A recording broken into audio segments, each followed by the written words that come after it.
Olá, bem-vindos ao canal Você Está no Ventando, aquele que sempre vos traz a verdade de volta.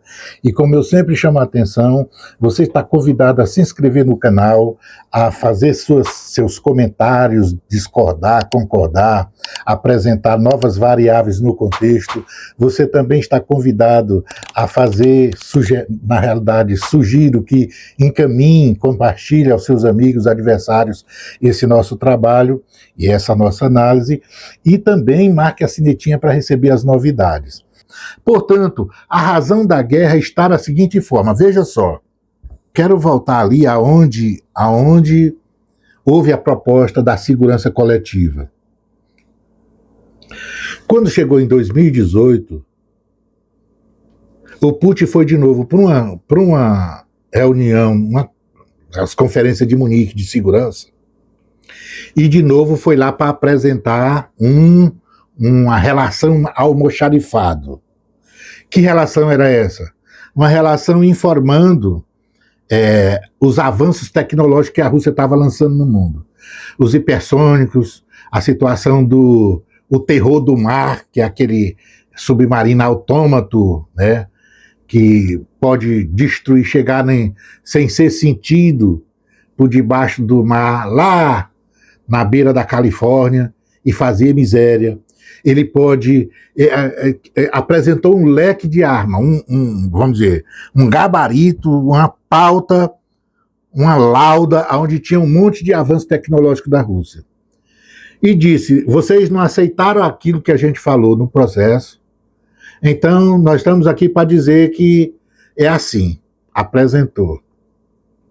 Quando ele apresentou, já tinham tentado a Geórgia botar dentro da OTAN.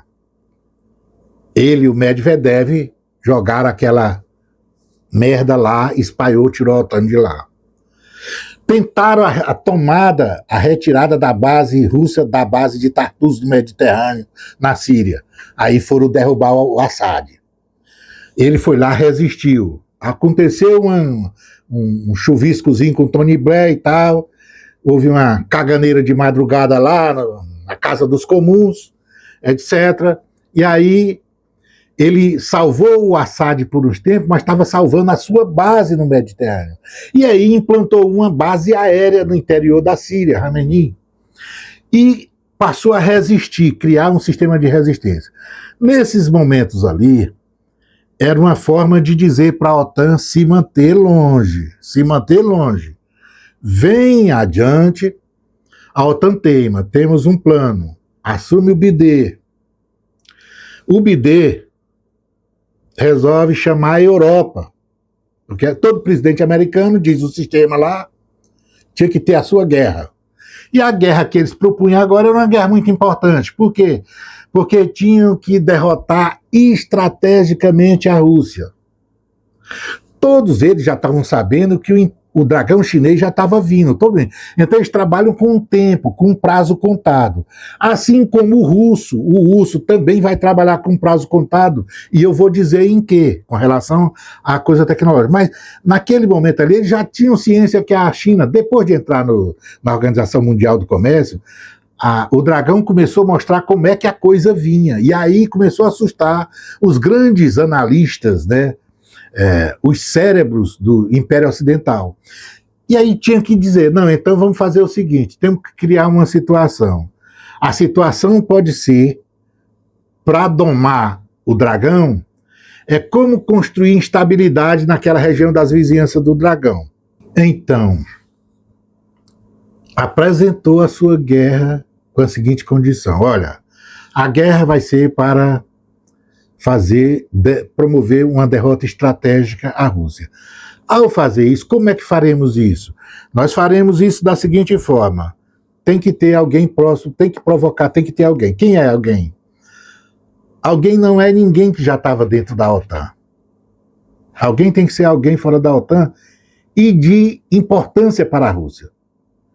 Então, a Geórgia não podia. Em 2008, a coisa lá tinha desandado e tal. Mas aí tinha... Porque todos imaginavam que naquele momento a Rússia estava frágil, né? Em pouco tempo poderia detonar, arrebentar. Então, a Ucrânia. Tinha um estudo do Bero Bobô, qualquer coisa boa, além do nosso amigo grande, estrategista do Império Ocidental, chamado Henry Kissinger, dizendo que a Ucrânia seria o ponto figadal da Rússia se tivesse interesse um dia em partilhá-la. E aí investiram na Ucrânia. Derrubaram um governo que era pró-russo, criaram a propaganda e criaram a corrupção e tal, e etc, etc. Parecia o Brasil, e a corrupção, e etc. Quando derrubaram, tentaram levar para dentro da União Europeia e tentaram criar uma situação onde expulsassem a Rússia da base do Mar Negro na Crimeia. Sebastopol, uma cidade, a Rússia pagava aluguel ali, como eu já disse, a gente já esteve tratando esses assuntos em oportunidade. De forma que era uma base alugada, era a maior estrutura russa no Mar Negro. E ao fazer isso, iam transformar o Mar Negro, segundo eles lá, num lago da OTAN. O que era? A pretensão era proteger a Ucrânia de alguma coisa da Rússia? Não. A pretensão era transformar a Ucrânia, como transformaram Polônia, os países do Báltico e a Polônia, num colchão que permitisse à Europa, ou seja, o mundo ocidental, se proteger com os sistemas antiaéreos de qualquer reataque da Rússia quando eles resolvessem dissolver a Rússia. E aí esse colchão seria que ter um espaço físico aonde as ogivas nucleares da Rússia tinham que viajar antes de chegar em qualquer capital do Ocidente. Então, tinha que funcionar um sistema antiaéreo em um colchão, que não era quem eles consideravam ocidentais, seres humanos, é quem eles consideram sub-humanos, qualquer coisa, eles são igual Hitler. Eslavo é sub-humano, então, e a Ucrânia, a Polônia, essa turma toda entrou de cachorrinho, de bulldog, para dentro da estrutura da OTAN. E a Ucrânia, como um eslavo bulldog, o pedaço da Ucrânia ocidentalizado, resolveu querer entrar nessa história, e aí criou-se a Guerra Civil. Quando o Trump, quando o Urso desvendou a história da Crimeia, ocupou numa madrugada a península da Crimeia, não só Sebastopol.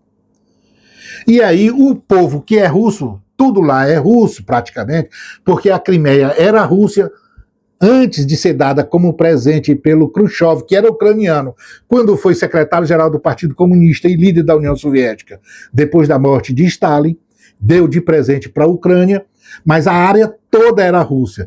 Essa área que se chama de Donbás é conhecida como Nova Rússia, porque tudo é russo, ali tudo é, por isso que a maioria lá é russa.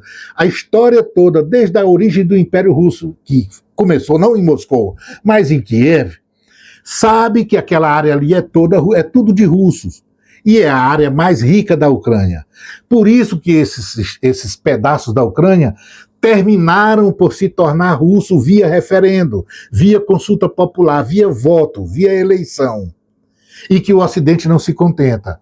Por que não se contenta? Porque era esse pedaço da Ucrânia que eles queriam usar para pagar a guerra que eles produziram contra a Rússia. Eles têm que tirar o dinheiro de algum lugar.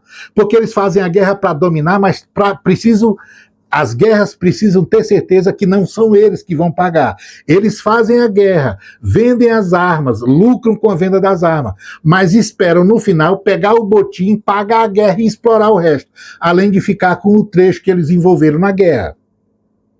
Esse jogo estava todo desenhado, porque contaram que o urso estava morto. Só que o urso também, entre si, com seus ouvidos, seu par de olhos, fez o seguinte cálculo com os seus analistas, que tem uns especialistas muito bons. Ora, nosso avanço tecnológico está 10 anos à frente do Ocidente, da OTAN. Nós só temos esses 10, se a gente não aproveitar esses 10, porque nossa economia não concorre com a deles. E a do dragão está vindo aí. Também não concorre. Não é nós que... Quando o Império Ocidental morrer, não somos nós, economicamente, que vamos atuar no mundo. seria o dragão. Então, nesse exato momento, nós só temos uma chance, e ela é militar. E sendo militar, ela vale por 10 anos, porque nós só temos garantia que essa tecnologia nossa não vai ser ultrapassada em 10 anos. Portanto, tem que agir rapidamente e mudar o aspecto militar do mundo. Era isso. Então, o que a tecnologia militar russa desvendou, ela tinha que ser usada rapidamente para reter os benefícios desse investimento no conhecimento, na tecnologia. Porque se não fizesse isso, não desse utilidade para essa coisa, rapidamente eles não só estariam cevados, como depois a própria resistência com essas armas correria o risco de estar defasada e aí ser a derrota pura e simples. Foi esse o momento que fez eles escolher. E aí, naquela hora, quando estava fazendo os exercícios lá na Bielorrússia, resolveu meter os tanques dentro da Ucrânia. Pronto. No primeiro momento, era derrubar um governo, era criar a situação da Ucrânia não ser o colchão da OTAN e simplesmente manter, vamos dizer assim, fazer os testes das armas com a OTAN. A guerra para o mundo parecia com a guerra entre Rússia e Ucrânia. A propaganda toda, inclusive aqui, fez essa coisa, porque permitia dizer, olha, se perder a guerra, fazia propaganda, a Rússia perdeu a guerra para a Ucrânia. Não é? Era uma coisa que, só gente formada na Amanda, aquela escola que sai as Gabriela, é que saíram com algumas análises nos jornais da mídia corporativa local imperial. Quando, pouco tempo depois, ele foi à porta de Kiev e recuou, fez um movimento tático que todo mundo aqui, eu já disse outras vezes, leu como se fosse uma derrota. Mas era nada mais, nada menos do que a descoberta de que o bidê, o garfão imperial, tinha aplicado com a Europa, com seus vassalos na Europa, 3.000 sanções em um único dia à Rússia. A sanção ao sistema financeiro russo, ao sistema de pagamento, a retirada do sistema do SWIFT, rebentou. Todo mundo acreditava que naquele momento a Rússia se perderia no mundo. Só que 3 dias antes de botar os tanques dentro da Ucrânia, o urso se reuniu com o dragão. E a reunião com o dragão foi a seguinte: me sustenta aí, logisticamente, sustenta minha economia, que vou ter que partir para a OTAN.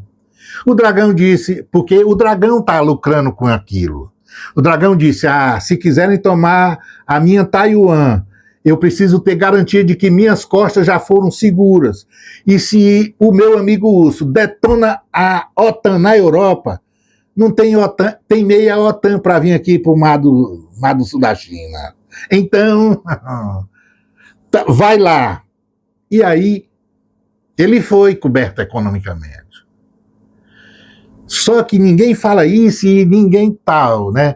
E fica os bobões mal assessorados, é o caso da República dos Pindoramas, acreditando que tem que chamar a China. Era de fato quem podia fazer parar a guerra, claro que era.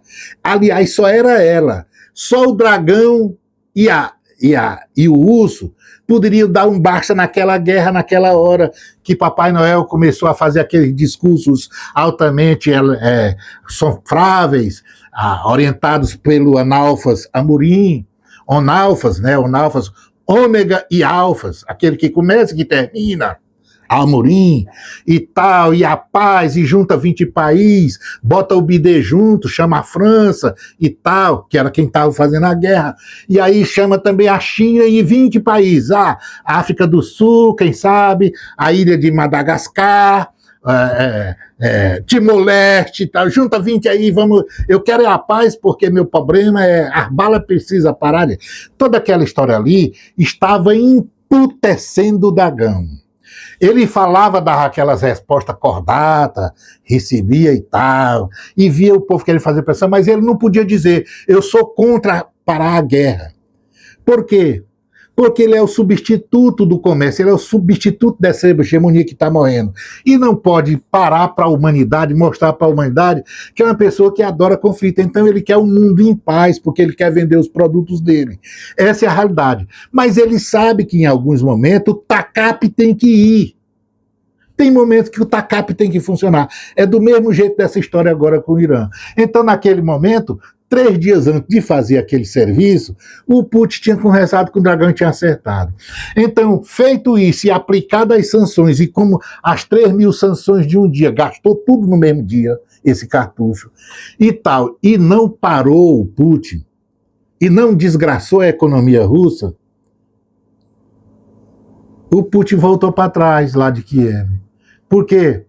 Porque se ele tivesse conquistado Kiev naquele momento, se ele tivesse feito o que ele ia fazer e tinha poder para fazer naquele momento, ele tinha praticamente perdido a guerra. Quer saber por quê? Ele tinha colocado um tutor lá, tinha que sustentar. Aquela parte da Ucrânia ali é ocidentalizada, ia sofrer, continuar com as primaveras árabes do mesmo jeito do outro que foi derrubado em 2014. Ele ia ficar com o prejuízo da guerra todinho, porque ele era quem ia, depois era quem ia custear a recuperação da Ucrânia com um aliado que estaria dirigindo a Ucrânia. Tudo ia fazer, e a OTAN ia só ficar para trás com toda a munição dela sem gastar uma. Tudo lá, intacto, sem fazer os testes, sem nada. Ou seja, a OTAN estaria intacta, seria só uma coisa que, provisória. Então, a vitória naquelas condições em que ele tinha condição de derrotar a OTAN seria chamada vitória por WO. Por isso, aos jiricos analistas que estudaram na Amanda e viraram Gabriela, por gentileza, escute só. Recuar é uma operação organizada no campo de batalha. Se chama de recuar. Quando não é organizada, quando não tem um objetivo tático, é chamada de debandada. É loucura, é gado despaiado na estepe. E não foi isso que aconteceu. Percebe? Existe uma diferença entre debandada geral, ou seja, gadaiada espalhada na estepe, e recuar. Recuar é uma operação tática num campo de batalha. Foi isso que o Urso fez. E por que tática? Porque naquele momento ele estava recusando ganhar a guerra por WO, botar um títere lá na Ucrânia, em Kiev, para pagar a conta moral, ou seja, para o mundo inteiro ia continuar sendo o bicho-papão do mundo e aquela coisa toda. E uma oportunidade que ele teve para detonar, para usar a tecnologia, para quebrar o império com a utilidade de 10 anos de tecnologia à frente, que ele ia perder se deixasse a oportunidade, ele fez exatamente um jogo genial. Percebeu? Ele simplesmente voltou para trás e disse, pode botar a OTAN no chão, vem pro chão. E aí começou. Ele sabe que está lutando com a OTAN desde o primeiro dia, mas ele está derrotando a OTAN com a mais sábia das estratégias militares. Ele está derrotando sem jogar um míssil nuclear sobre Londres ou Paris, ou Berlim. Percebeu a jogada? Foi isso que ele fez. Ele derrotou a OTAN sem precisar jogar um trombo, um supositório lá em Paris. Foi isso que ele fez. Então está todo mundo urrando. Porque a guerra, no primeiro momento, era uma guerra do Império Ocidental condutor. O que eu estou querendo dizer? Não era uma guerra dos vassalos da Europa. Era uma guerra do VBD. Então, o outro lado da luta seria o da substituição da condução do Império, do Império. Porque aquele império, naquele momento, estava sendo conduzido por um títere colocado pelos que precisam vender as armas e que precisavam impedir a derrota estratégica para a Rússia. O que ele tinha que fazer? Ele tinha que manter as mãos controladas no sentido de permitir que um divisor de água acontecesse no intestino do império. Qual era o divisor de água? A eleição do Gorbachev, do doidão. O Gorbachev, que ele já tinha passado pela experiência de ter lá no Oriente, na Rússia, ele disse, agora podemos ter um lá no Ocidente que vai apressar. E aí ficou conduzindo uma boa. Conduzindo com quem? Com o Dragão. Por isso, todas as vezes que Onalfas Amorim e Papai Noel ficavam usando o microfone para dizer eu sou o mais pacífico dos homens, acaba a guerra, eu quero a vaga de Papa, meu futuro será o prêmio Nobel e tal. Essas coisas entravam no ouvido do Putin, e o Putin numa boa, né? Agora entrava no ouvido do dragão, o dragão ficava a fim de chutar o traseiro destas bostas. Mas ele é pragmático. Não existe nenhum lugar do mundo onde o pragmatismo é carne e osso. É no Oriente mesmo. É lá no Oriente. Lá é pragmatismo. É por isso que está afundando. Um império que ia morrer daqui 30 anos, como dizia, 25 anos, como dizia Deng Xiaoping, ele vai agora 20 anos antes, né? Vai ser em 2030 mesmo, porque tudo está caminhando. Tudo ao mesmo tempo. Veja que o petrodólar, eu já fiz uma leitura sobre o petrodólar, já dançou, aí, e etc. E tá a situação. Isso tudo para dizer como é que morreu a OTAN. Por que que, nesse exato momento, o Irã está ferrando a outra metade do império ali nessa guerra agora. Ali está sendo só o prego no caixão. Não é? Por quê? Porque hermosamente era para o império que está com Gorbachev fazendo a inflexão dos músculos. Não é isso? E aí vai ser feita a inflexão debaixo de bomba. Esse é o drama. Pois bem, mas eu disse que essas são variáveis que estavam ali. Pegar metade da coisa, da OTAN estragada, o Ocidente sem poder de fogo, sem estressado na produção de armas, mas nem só isso, sem o dinheiro também. Aí vamos para a segunda etapa. Essa é uma parte. A outra parte é a que se desenrola agora no Oriente Médio. A que se desenrola agora no Oriente Médio, eu gostaria de falar ela, porque já alongamos aqui, no próximo capítulo, né? Então, observe, a guerra está ocorrendo, eu não estou contando os fatos. Eu estou simplesmente relendo acontecidos que levam ao que está acontecendo agora e o que vai ser, o que poderá ser, o que vai resultar disso que a gente está vendo. Beleza? Em todo caso, vão ficando aqui, faça a sua inscrição, dialogue comigo, compartilhe, faça bom uso do que a gente está tratando aqui. Eu quero ainda aprender, quero que você diga o que você viu e fiquem com o W Pueblo mais uma vez. Beleza? Um abração. Eu volto logo, tá? Nós vamos continuar essa coisa nas origens do que está acontecendo fora daquelas fronteiras do Oriente Médio. É tudo que ocorreu fora para desencadear no que está ali. Beleza? Um abraço. A fonte secando nem peixe nem pão, uma flor murchando, primavera já é, um canto chorando memórias de Antão, o sono chegando, existência efêmera e o sol porém a estender a sombra, o corpo inocente sob a alfombra, quem te desejar descansa em paz, Guarani Kaiowá, marcando lugar, o aqui jaz, Guarani Kaiowá. Lele, lele, lele,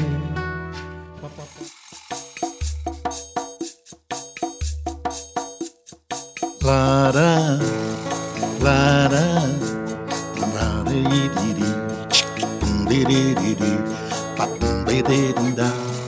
lara,